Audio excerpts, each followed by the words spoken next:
शिवसेनेच्या प्रचार सभेची बातमी पाहिल्यानंतर आता पुन्हा पाहूयात भाजपच्या संदर्भातली बातमी। भाजपच्या प्रभाग क्रमांक 10च्या उमेदवार अमृता आंग्रे यांचा प्रचार जोरदार सुरू आहे। मागील सत्ताधाऱ्यांनी विकास कामे न केल्याने जनतेला अनेक त्रासाला सामोरे जावे लागते। हे बदलण्यासाठी भाजपला निवडून द्या असे आवाहन अमृता आंग्रे यांनी केले। अस्वच्छ गटारे, नळाला अपुरा पाणी पुरवठा, रस्त्यात पडलेले खड्डे अशी खोपोलीची स्थिती आहे। शेळफाटा मृत्यूचा सापळा झालाय। यशवंतनगर परिसर अत्यंत अस्वच्छ आहे।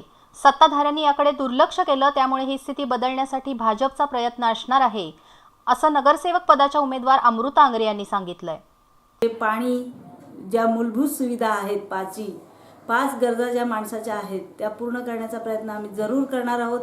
आणि अगदी कळकळीची विनंती करून मी तुम्हाला हे सांगते की ह्या प्रयत्नामध्ये आम्ही कुठलीही कसूर करणार नाही।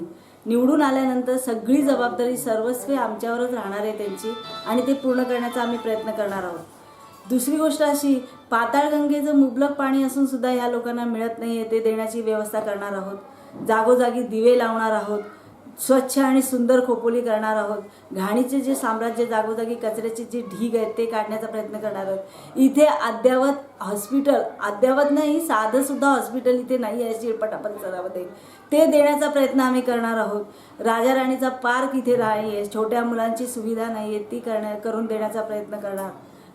हे निवडून आल्यानंतर ह्या गोष्टी आम्ही करण्यासाठीच उभे राहिलेले आहोत। खोपोली कोणी पाहिली नसेल अशी सुंदर स्वच्छ खोपोली आम्हाला बनवायची आहे, स्मार्ट सिटी करायची आहे। जो आमचा परिसर पण जो दुर्लक्षित झालेला आहे त्याला पूर्ण स्वच्छ करण्याचा प्रयत्न आम्हाला करायचा आहे। आणि ह्या नगरपालिकेमार्फत स्वच्छ, भ्रष्टाचार मुक्त अशी नगरपालिका आम्हाला तयार करायची आहे।